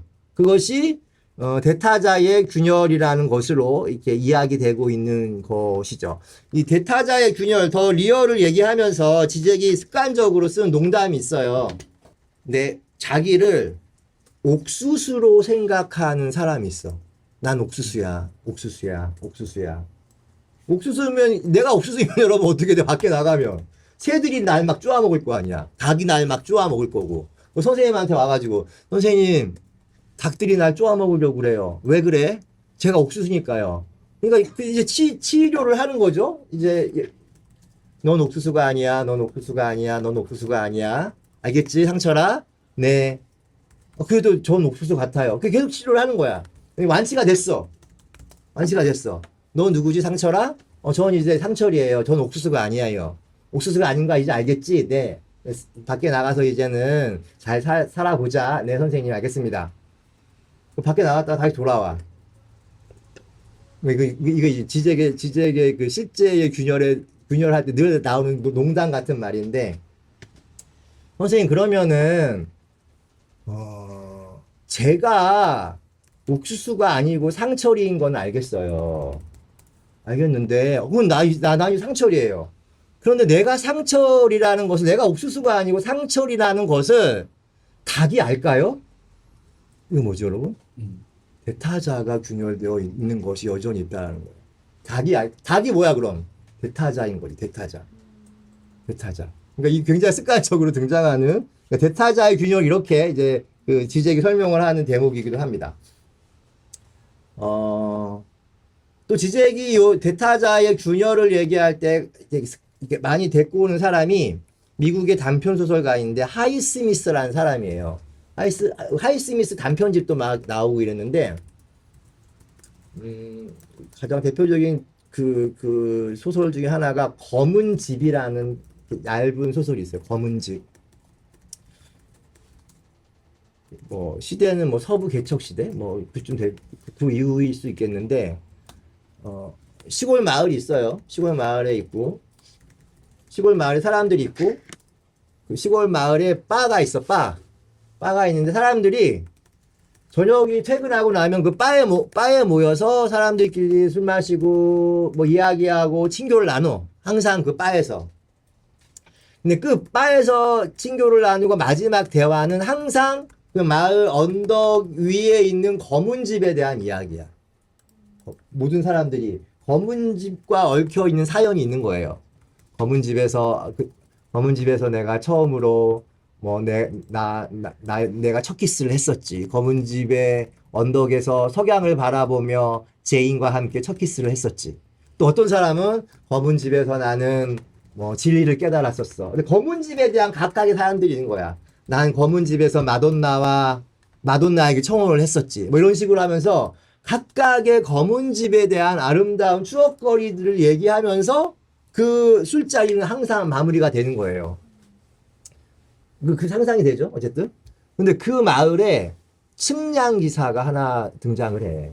그 마을을 측량하는 사람이 젊은 측량 기사지. 그 측량 기사가 이제 그 여관에 묵고 있다가 술집에 와서 맥주 한잔 하고 있으면 사람들이 뭐 맨날 검은지 얘기를 하니까 한동안 어느 순간 짜증이 나는 거야. 여러분 정말 검은지 정말 있어요? 막 하다가 내가 그럼 내일 여러분들이 말하는 그 검은 집에 올라가서 그걸 한번 확인하고 오겠다. 그런 거예요. 사람들이 다 째는 거야. 그러면서 끝나. 그리고 정말 그 다음날 그 검은 집으로 올라가. 그 측량 기사가. 검은 집이 있어. 근데 검은 집은 정말 그 거미줄이 쳐져 있고 쥐똥이 널려 있고 뭐 마돈나랑 함께 뭐 사랑을 나눴다는 침대는 다 썩어 문드러져 있고 뭐 석양의 안락한 의자는 다 깨부서져 있고 막 이런 남루한 공간인 거예요. 근데 그걸 다 하나하나 스케치한 다음에 술집에 내려와서 사람들에게 내가 검은 집에 갔다 왔는데 당신들이 말하는 그 검은 집은 다 엉망진창이었다. 그게 무슨 검은 집이냐. 그 아름답게 그 환상 속에 살지 말고 정신을 똑바로 차려라. 이렇게 막 비아냥 거리는데 그 순간 누가 뒤에서 칼로 팍 찔러, 이 사람을. 그리고 이 사람은 딱 쓰러져서 이제 쓰러졌어요. 쓰러졌고 칼로 찌른 사람은 감옥에 가. 세월이 흘러. 세월이 흘러가지고 이 칼로 찌른 사람이 이제 석방이 되는 날이에요. 미국 사람들도 이제 석방이 되었으니까 우리도 따지면 뭐 두부 갖고 가가지고 먹이고 뭐 수고했다 이런 거 했을 거 아니에요. 다시 그 석방된 그 톰이라고 합시다. 걔를 데리고 검은 집으로 와요. 그동안 고생했다. 얼마나 힘들었니? 뭐 너가 없는 동안에 마을에 이런 변화가 있었어. 이런 얘기 하다가 다시 또 검은 집에 대한 얘기를 하는 거야. 다시 또 검은 집에서 했던 그 옛날에 그 레파토리도 얘기를 하다가 이 감옥에서 나온 사람이 그러는 거예요. 어떻게 그 자식이 우리의 검은 집을 둘러싸고 그런 말을 할 수가 있지? 이런 말 하는 거야. 그러니까 전부 다 어떤 줄 알아요, 여러분? 맞아. 네가 아니었어도 내가 찔렀을 거야. 하면서 얘기가 끝나. 여러분, 그러면 검은 집은 있는 거예요, 없는 거예요? 그 마을에. 검은 집은 검은 집은 그 사람들에게 뭐예요? 그게 더 실제라는 거야. 더 리얼이라는 거야. 저는 검은 집 그 하이스미스 얘기보다 우리나라 소설 중에 이청준이라는 작가가 있잖아요. 서편제 쓰고 그리고 이호도라는 소설이 있어요. 아주 읽어보세요. 이호도 제가 집이 제주도거든요. 1.5세 10살 때까지 제주도 살다 지금 부모님이 제주도 계신데 이호도라는 섬에 대한 그 신화가 정말 있어. 제주도에는 이호도. 저희 제주도는 옛날에 제주도가 섬이면은 다 이렇게 해변가에 살았어. 제주도 사람들 옛날에. 왜냐하면 물이 현무암이니까 빠졌다가 해변가에서 나오기 때문에 촌락이 다 해변가에만 있어. 지금은 중산간에 있지만 한 5km 안에 다 살았어요. 다 5km 안에. 해변가 5km 안에. 전부 다 해녀였어. 제주 도민들이. 해녀라고 해도 과언이 아니야. 그냥 다 바다에 나가서 뭐 잡아오고. 저희 증조할아버지 할머니도 그러셨고. 그러니까 그 이호도 사나 그 노래들이 우리 어렸을 때 막 부르고 그랬거든요. 이호도가 뭔지는 모르지, 그러니까. 소설의 시작은 주인공이 천남석이라는 기자야, 기자. 그러니까 그 하이스미스에 나오는 측량 기사, 이어도에 나오는 신문 기자, 뭘 상징하는 거죠, 여러분? 계몽을 상징하는 거잖아. 계몽, 이성, 합리 이런 걸 상징하는 거죠. 이어도 언덕 위의 검은 집 뭘 상징하는 거겠어? 고중세의 어떠한 미개한 부족적인 것, 미신적인 것, 뭐 그런 걸 상징하는 거겠죠? 반근대적인 것, 뭐 그런 걸 상징하는 거겠죠? 천남석은 제주도 출신이에요. 제주도에서 쭉 살아서 서울의 대학 가가지고 신문사에 취직을 했어요. 천남석의 아버지는 어부인데 죽었어, 바다에서. 이호도를 간다고 하면서. 근데 그 전형적인 그런 아빠. 술 먹고 부인 때리고 집안 망가뜨리고 이런 아빠 있잖아. 그래서 천남석은 아빠에 대한 기억이 안 좋아. 아빠는 그런 어떤 전근대적인 것에 안 좋은 것에 화신 같은 사람이지. 그 사람이 그런데 이호도에 가서 죽었다라고 마을 사람들은 믿는 거야. 그런 상황에서 천남석이 있는 신문사에서 이호도 특집 기사를 이렇게 취재하는 거에 천남석이 자원을 하는 거예요. 자원 이호도 탐사반에 들어간 거야. 근데 여러분 이호도는 여러분 이렇게 해수면이 있으면은 수면 5m에서 8m 밑에 있대요.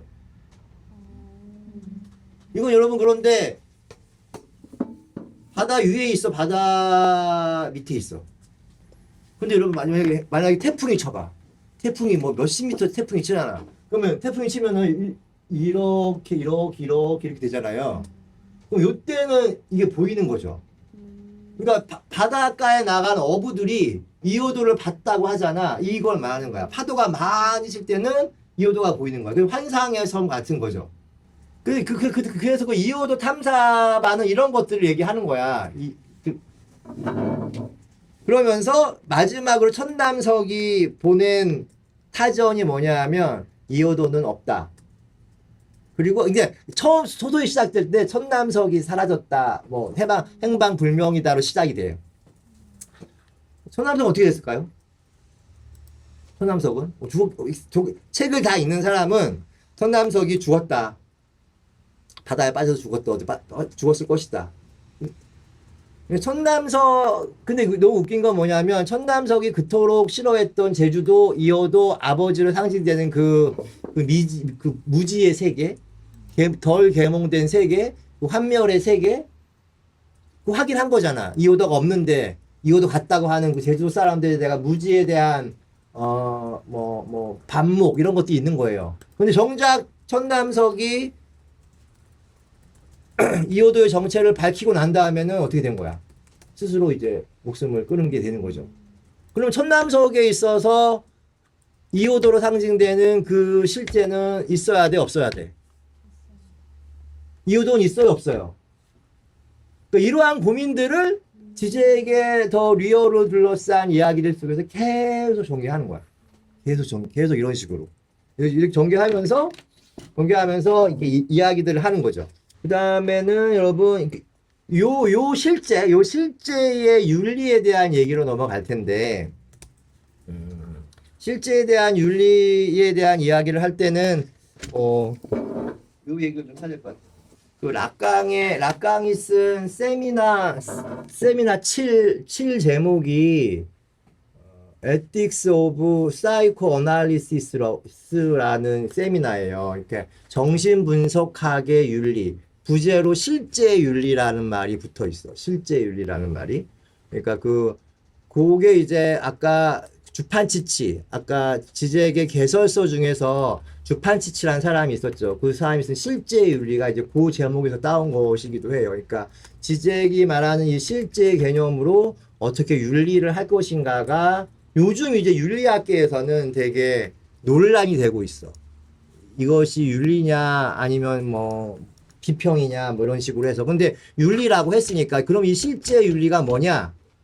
실제 윤리에서 여러분 보면은 why act not action, 왜 행위가 아니고 act냐라는 게 되게 중요한 문제가 됩니다. 그래서 실제 윤리할 때 안티고네 이런 비극 중에 안티고네라는 그 비극이 있죠. 거기 안티고네 이야기에 대한 이야기를 먼저 해요. 거기 족보를 하나 그리면 안티고네가 있고 안티고네의 부인이 이오카테스 이남 이녀가 있어요. 첫 번째 아들이 에테오클레스, 폴리네이케스, 이스메네, 안티고네. 그리고 또 이오카테스의 동생이 크레온이 있어요. 크레온. 그럼 얘네들한테는 크레온이 뭐죠?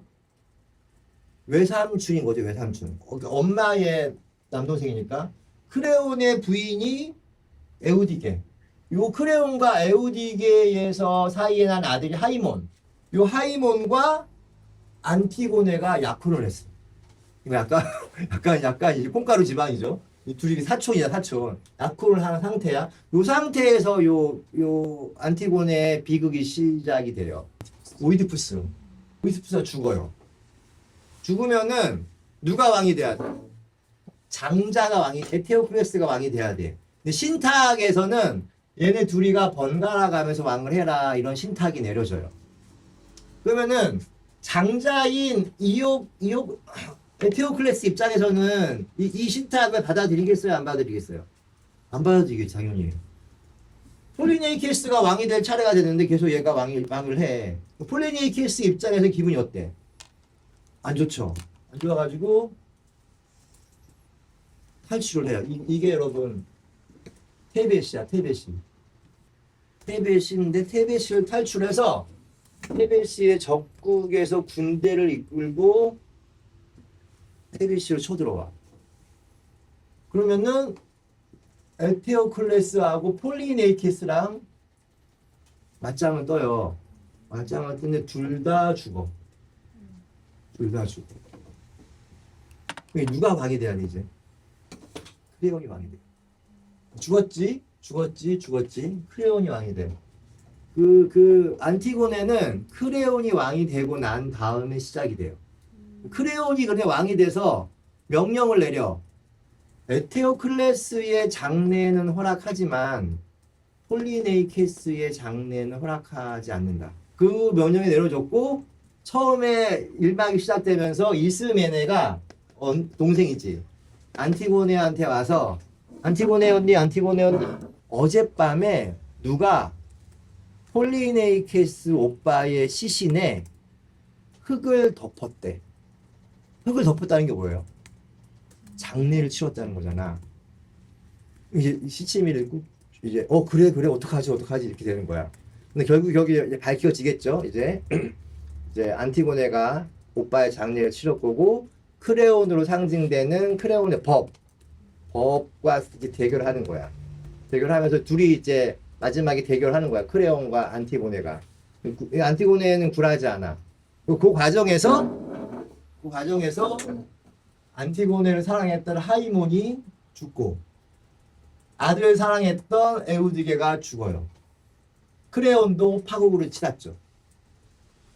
이 얘기에서 상징하는 것은 이제 왜 액션이 아니고 왜 액트인가? 안티고네가 한 행위가 법 밖의 정의. 여러분 요 크레온으로 상징된 이 법, 이게 여러분 윤리잖아. 요 윤리. 법 안에서의 윤리라는 게 뭐예요? 법 안에서 윤리. 이 안에 있는 시스템이라든지 어떤 제도의 모순이 있으면 요 안에서 고치는 것이 액션인 거야. 요 안에서 고치는 것이. 근데 정말 윤리라는 것은 뭐냐 하면 법 안에 있는 것, 시스템 안에 있는 것이 아니라 시스템 밖에 있는 법 밖의 정의를 향해 달려가는 것이 윤리 아니냐? 이것이 액트죠, 액트. 이것이 액션인 것이고. 요게 더 실제 영역인 거야. 요 실제를 향해 달려가는 것이 결국 윤리가 지향해야 될 것이 아니냐. 자본주의 내에서 여러분, 자본주의에 많은 모순들이 있잖아요. 자본주의에 모순들이 있어서 뭐 케인즈식 자본주의니 국가가 개입을 해야 된다. 자본의 논리에 시장을 맡기면 안 된다. 국가가 개입을 해서 자본이 마음대로 활동하지 못하게 해야 된다. 좋은 얘기잖아. 그죠? 어떤 규모의 경제를 하고, 어떤 소득을 나누고, 더 세금을 많이 때리고, 좋은 얘기야. 이건 여러분 액트의 액션이에요. 시스템 내에서, 자본주의 내에서 어떠한 액션, 아니, 그런 사람만 있어도 좋아. 어쨌든. 그것만 잘해도. 하지만 실제 윤리는 시스템 밖에, 법 밖에 있는 정의를 향해 뛰쳐나가는 자본주의 자체에 대해서 어떠한 파국을 선언하면서 저 밖으로 뛰쳐나가야 되는 것이 아니냐? 이것이 실제 윤리가 말하고자 하는 거죠. 그러면서 왜 막스주의자들, 지젝도 그렇고, 바디우도 그렇고, 다 봉이 다 막스주의자들이잖아, 우리가 한 사람들이. 왜 이 사람들이 결국에는 요즘 다 신학 공부를 하고 있는 거고, 신학 공부를 하고, 성경을 읽고, 특별히 바울을 읽고, 뭐 이러는 거야. 저런 부분 때문인 거야. 성경 안에 있는 저 액션이 아니라 액트의 면모들. 예수가 갖고 있었던 이야기, 사도 바울이 전했던 그 복음, 그것이 로마라는 보편성, 어떠한 균질성 너머에 있는 사랑을 이야기하는 것이고, 그러니까 어떻게 남자와 여자가 하나님 안에서 갖고, 종과 시민이 갖고, 이방인과 내국인이 갖고, 이런 말들 어떻게 감히 할 수가 있어? 그 법 밖의 정의를 향해 달려나가는 성경의 그 메시지들이 지금 막스주의자들에게 굉장히 매력적으로 다가가고 있는 거죠. 요 실제 윤리가 파국의 윤리, 실제 윤리로 이제 가고 있다라는 것. 까지. 또 이제 하나는 이제는 나머지는 시간상 요거는 읽으면서 한번 갈까요? 지적인 지적의 사랑에 대한 이야기. 이거 바디우랑도 연결이 되는 건데, 죽은 신을 위하여에 보면은 57페이지 이런 말이 있습니다. 사랑은 존재의 질서의 하나의 차이를 만들고 균열을 내려는 폭력적 정념, 다른 모든 대상을 희생함으로써 하나의 대상을 특권화하려는 폭력적 정념이다. 다 읽고 한번 얘기해 볼게요, 이따가. 사랑이 그러니까 이렇게 말랑말랑한 모든 것을 참고 모든 것을 견디고 이러한 우리 말랑말랑한 사랑에 대한 낭만적인 사랑에 대한 이야기를 하잖아요. 기독교에서 말하는 사랑은 지적이 보기엔 그런 거 아니다. 되게 무서운 것이다. 하나님이 세상을 사랑해 독생자를 주셨으니 누구든지 그를 믿으면 영생을 얻으리라. 사랑에서 자기 존재를 배반하는 일조차 하는 게 사랑이라는 거야. 신의 자기 정체성을 배반하면서 인간이 된 거잖아. 말씀이 육신이 됐다는 것은 자기 존재를 배반했다는 거거든요. 신이라는 옴니포텐셜한 옴니포텐셜이 뭐예요? 전지전능하다는 게 지적으로 모르는 것이 없고 행위적으로 할 수 없는 것이 없다라는 거잖아. 근데 이것이 삭스가 됐다는 건 뭐예요? 몸이 됐다는 거. 삭스는 여러분 썩기 직전에 바로 그 몸뚱아리야. 한계가 있고 어떤 일회적이고 뭐 이런 것이 됐다는 거거든. 신이 신 다음을 포기했다는 거야. 왜? 어떻게 그럴 수 있어? 사랑 때문에. 굉장히 사랑이란 말이 너무 무서운 말이 되는 거죠. 여기서는. 사랑은 평화롭고 납작했던 내 일상에 균열을 내는 것이고 이질적인 질서의 항복판으로 나를 투신하는 것이다. 그리하여 새로운 가능성과 마주하게 한다. 신은 알았다. 모든 것을 갖고 있는 전지전능한 신 가지고는 인간을 구원할 수 없다는 것을. 그래서 낮아지고 비워지기로 결심한다. 그것은 신의 균열이고 신의 투신이다. 부족하고 약하고 비어있는 인간과 대면하기 위해서 그럴 때 비로소 구원의 실마리가 시작된다고 신은 보았던 것이다. 그것의 이름을 사랑이라고 기독교는 말한다. 바디우는 사랑 예찬에서 사랑이 제가 사실은 이거는 주례사예요, 주례사. 제가 작년 올해 결혼식 주례를 7건 했거든요. 이거 많이 했어. 왜냐하면 코로나 때문에 미뤄왔던 그 한 30대 초반 중반에 우리 제자들도 있고 교회 커플이 4커플, 학교의 커플이 3커플. 똑같은 주례사예요, 이거. 바디우의 사랑에 대한 예찬을 하면서 사랑이 이런 거다.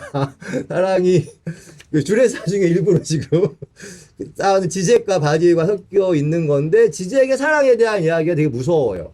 왜냐하면 결혼은 무서운 거다. 너네 존재를 다 거꾸로 쓰러뜨리지 않는 한 결혼하면 안 된다. 내가 다시 한번 생각해 보세요. 바디우도 사랑 예찬에서 사랑이 일으키는 사건성을 이야기하죠. 여러분 사랑 예찬 읽어보세요. 너무너무 아름다운 사랑에 대한 이야기입니다. 바디우의 사건론, 충실성, 뭐 이런 얘기 다 나와요. 사랑이 일으키는 사건으로 인해 나의 일상에 균열이 생기고 틈이 생겨서 나를 가만히 있지 못하게 하죠. 결혼식 맞추죠. 이렇듯 사랑을 하는 사람들에게는 일상을 전복할 수 있는 힘이 있습니다. 그래야 사랑이고 그것이 사랑입니다. 바디우는 이런 사랑을 수행하는 자들이 지니는 충실성을 찬양하면서 사랑의 주체성을 이야기합니다. 이것이 막수주의자들이 기독교에 관심하는 이유, 사랑의 혁명론 때문인 거죠. 그러니까 이 사랑에 대한 이야기도 막스주의에 가서는, 그러니까 이게 막스주의자들이 기독교를 읽는 이유는 혁명을 위해서야. 변혁을 위해서. 이 꽉 막혀버린 변혁의 기운, 더 이상 한 발자국도 움직이지 못하는 이 답답한 현실 속에서 너무나 자존심 상하는 거지. 내가 유불론자인데 어떻게 신학에게 손을 내밀고 신학의 소스들을 가져와서 나의 혁명에 어떻게 도움이 될까를 몸부림치고 있는 거예요. 정말 몸부림치고 있어. 신학자인 나는, 목사인 나는 몸부림치지 않는데 사실은. 너무 치열하게 지금 읽으면서 이런 요소들을 자기네들이 말하고 글을 써. 그리고 이거를 신학자들에게 야 이렇게 해도 맞냐? 이렇게 해석해도 되는 거냐? 라고 막 물어. 미국에서 몇 명 답변한 신학자들이 있었어요. 저 선생님이셨던 테드 제임스 선생님. 그리고 테드 제임스 선생님 책도 한번 나중에 읽어보세요. 리딩 데리다, 띵킹 폴, 아울로 저스티스 다 이거 신학책들이에요. 예수가 사랑한 남자는 퀴어에 대한 걸로 많이 알려져 있지만 사실 미국에서 테드 제임스는 그 막스주의 철학자들과 대화하는 기독교 진영의 신학자였어요. 그걸로 더 유명한 사람이야. 퀴어는 이제 다 하는 거야, 다 하는 거라 특별한 게 아니에요. 그게 특별한 거야. 막스주의의 문제 제기를 신학적으로 디베이트하는 사람은 없거든. 퀴어는 여러분 다 해. 개나 소나 다 해요. 퀴어가 특별한 게 아니야. 우리가 특별한 거야. 정말 아무것도 아닌 건데 왜 이렇게. 근데 이거 얘기하는 사람은 없어. 이 얘기를 하는 사람. 그게 테드 제임스 선생님이 이렇게 아주 유일했던 사람이죠. 그래서 마지막으로 이제 저는 신학자이기 때문에 이 지적을 가지고 어떻게 신학을 할까? 이거는 여러분 요 책에 나와 있는 잠시만요. 요 책에 나와 있는 곳에서 따왔어요. 한번 읽고 일단 오늘 급하게 마무리하는 걸로 하겠습니다. 사실 오늘의 이거는 1번부터 10번은 지적 세미나 10주 과정의 것을 한 시간에 지금 한 거라 한 주 이거 하고 한 주 이거 하고 한 주 이거 하는 건데 이게 쫙 하는 거여서 지금 제가 어디 가고 있는지 모르겠어. 근데 이거는 이제 마지막에 이게 한 학기 세미나 커리큘럼이에요. 그래서 일단 지젝과 신학은 요 책에 나와 있는 요 책에 여러분 지젝 파트 있어요. 있으니까 한번 읽어보세요. 종교적인 것에 귀한 215페이지에서 216페이지에 있는 겁니다. 실제에 대한 이해는 사랑의 현상학 혹은 증상과 닮은 부분이 있다. 1991년도에 시인 유시화는 그대가 곁에 있어도 나는 그대가 그립다는 시를 썼다. 그 시를 읽을 때마다 나는 한참을 골몰했다. 사랑이란 시인은 사랑의 언어와 사랑 자체가 겹쳐지지 않음을 말하는 것 같다. 사랑해라는 말은 사랑을 담지 못한다. 왜냐하면 사랑은 항상 사랑해라는 발화 앞으로 미끄러지면서 빠져나가기 때문이다. 그렇다면 사랑은 말과 대상 사이 어디쯤 있는 것이다. 실제도 마찬가지다. 실제는 상징계와 상상계 사이에 있는 X다. 그렇다면 실제와 대타자의 균열은 어떻게 연결되고 지젝스 신학과는 무슨 연관이 있는가? 본래 대타자는 결핍이 없는 타자, 앱솔루트한 비인, 전적 타자인 거죠. 전통적인 신을 상상해보라. 신은 완벽한 체계 속에서 조화와 균형을 이루는 존재이므로 틈과 균열을 허용하면 안 된다. 하지만 지젝의 실제론에 의하면 신이란 실론으로 설명이 될 수 없는 사이 혹은 차이를 지닌 존재다. 우리가 그동안 알아왔던 것과는 다르게 신은 정합적인 신이 아니다. 말씀이 육신이 되어 우리 가운데 사셨다는 성경 구절은 지적이 말하는 실제와 대타자의 균형을 잘 드러내는데 그는 다음과 같은 말로 본인의 주장을 요약한다. 신이 바로 이 균열이라는 것이다. 이러한 존재가 그리스도다. 그는 균열에 의해 인간과 분리된 피안의 신이 아니라 균열 자체, 신을 신으로부터 분리하는 동시에 인간을 인간으로부터 분리하는 균열이다. 전통신학에서 말하는 하나님 나라는 인간 세계로부터 초월해 있는 궁극적 실제로서의 신이 도래하면서 성취된다. 하지만 지적에 와서는 신이 달리 표현된다. 상징 시스템 밖에 있는 실제가 아니라 상징계 안에 들어와 있지만 상징 시스템에서는 드러나지 않는 무엇이 실제다. 지적은 보이지 않는 초월성에 집중하는 것이 아니라 세계 속으로 개입하는 초월성에 주목하는데 세상 속에 개입하지 않는 초월성은 의미가 없다고 보기 때문이다. 그러므로 말씀이 육신이 되어 우리 가운데 사셨다는 말은 이제부터 신을 더 이상 전통적 방법으로 믿지 않겠다는 선언이라 할 수 있다. 여기서 지적의 유물론적 신학의 면모를 발견할 수 있다. 통상적으로 관념론의 반대말을 유물론이라 불렀는데 지적은 사의를 부정하는 자들을 관념론자로 분류하였다. 자연스럽게 사의를 긍정하는 사람들이 새로운 부류의 유물론자로 등극한 것이다. 그렇다면 유물론자들의 신학이란 말씀과 육신 사이, 신과 인간 사이, 초월과 내재 사이, 계시와 신비 사이에서 그 누구에도 속지도 않고 그래서 어디에도 속하지 못한 채 방황하는 신학이다. 여기서 이제 지적이 속지 않는 자가 방황한다라는 말을 하기도 합니다. 속지 않는 자가 방황한다. 여러분들 건강한 신앙을 갖고 있는 사람은 방황하는 자들이라는 말이겠죠. 여러분들이 완고하게 아주 안착한 신앙생활을 하고 있다면 한번 의심해 봐야 돼요. 결론적으로 지적이 말하는 실제로서의 신은 이렇다. 신은 그동안 그리스도교에서 취급했던 상징계 밖에 있는 초월적이고도 예외적 존재가 아니다. 신은 상징 질서가 만든 신론의 부재로 존재한다. 최종적으로 지적이 보기에 십자가 사건, 즉 대타자의 균열을 통해 밝혀진 것은 이것이다. 실패하고 좌절된 대타자 신으로 인해 의미가 만들어지는 인간의 몫이 드러났다. 읽어보겠습니다. 신의 행위에 맞는 삶을 사는 것, 신의 행위의 의미를 결정하는 것, 신의 행위에서 의미를 만들어내는 것은 인간의 몫이다. 신학적 용어를 쓰자면 이것이 의미하는 바는 우리 인간은 신의 도움에 의지할 수 있는 존재가 아니라는 사실이다. 오히려 우리가 신을 도와야 한다. 바로 이 점이 지적의 신학적 반전이 돋보이는 부분이다. 신정론에서 인정론으로. 여러분, 신정론은 이렇게 우리에게 왜 고난이 닥치나, 착한 사람에게 왜 고난이 닥치나, 이거를 신학적으로 설명하는 거죠. 인정론으로의 전환이 일어났다. 신정론은 인간에게 닥칠 수 없는 고난과 설명이 불가능한 악의 현상에 대한 신학적 변증이 신정론이다. 우리가 비록 불행과 절망 가운데 있지만 그 모든 것이 전지전능한 신의 섭리 안에 있다는 신정론적 위안은 신앙인들로 하여금 현실의 고통을 믿음 안에서 견디게 하는 마취제 같은 역할을 하였다. 신정론은 그리스도교의 도착적 현상이 절정에서 맺은 결실이었고 그것은 역사에서 자행되었던 권력에 의한 폭력, 현실의 부조리를 종교적으로 무마시키는 노릇을 해왔다.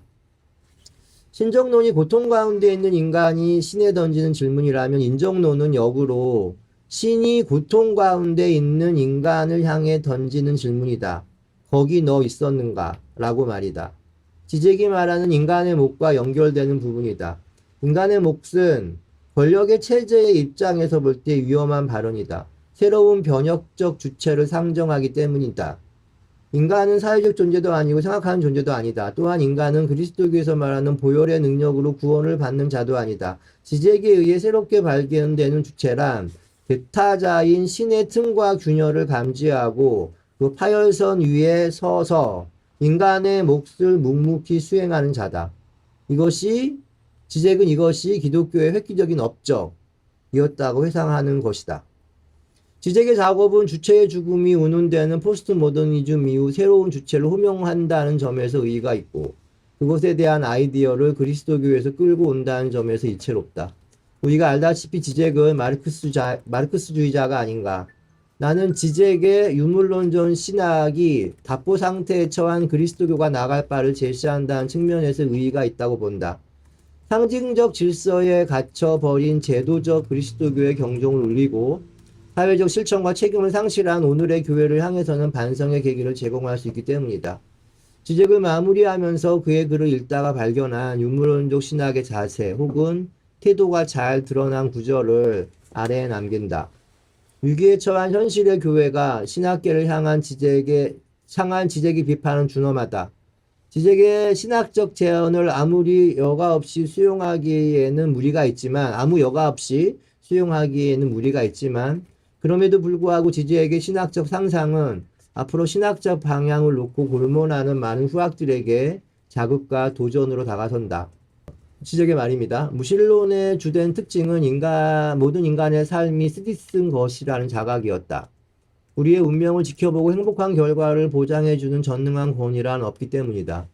동시에 무신론자들은 현실 도피에서 즐거움을 얻기보다는 현실을 받아들이고 그 안에서 창조적으로 제자리를 찾는 데서 오는 즐거움이 있다는 가르침을 전개하려고 애쓴다. 이거 신학자들이 해야 되는 거 아닌가요? 이 유물론적 전통은 매우 독특한데 그것은 우리가 우주를 지배하는 것이 아니라 예기치 않게 전개되는 운명에 완전히 내맡겨진 작은 존재에 불과하다는 겸손한 자각과 우리 스스로 우리 삶을 개척해 나간다는 무거운 책임을 기쁘게 받아들이는 것이 결합된 것이기 때문이다. 이 말들을 다 신학자 교회로 바꾸면은 아주 훌륭한 신학 교회가 되지 않을까라는 의미에서 지적의 유물론자에 대한 자세를 인용해 왔습니다. 9시 일단 마쳤고요. 아유, 감사합니다. 감사합니다. 아유.